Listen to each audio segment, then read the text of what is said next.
Ayan, dapat to bunutin na. Ayan, hinog na eh. Ito, dapat kunin na rin to. Hinog na rin to.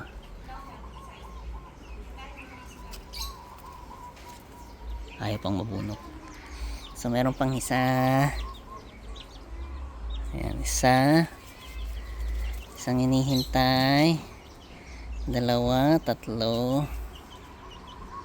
4, 5, 6, 7, 8, 9,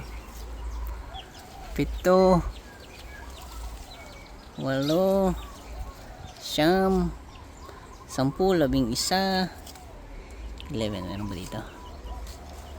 Wala, 11 lang. Diyan lang yan sa paso.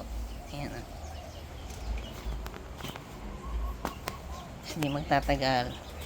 Itong dalawang sisiw na to kakatayin. Naging ulam din sila. Yan yung Hardin ala Isabel.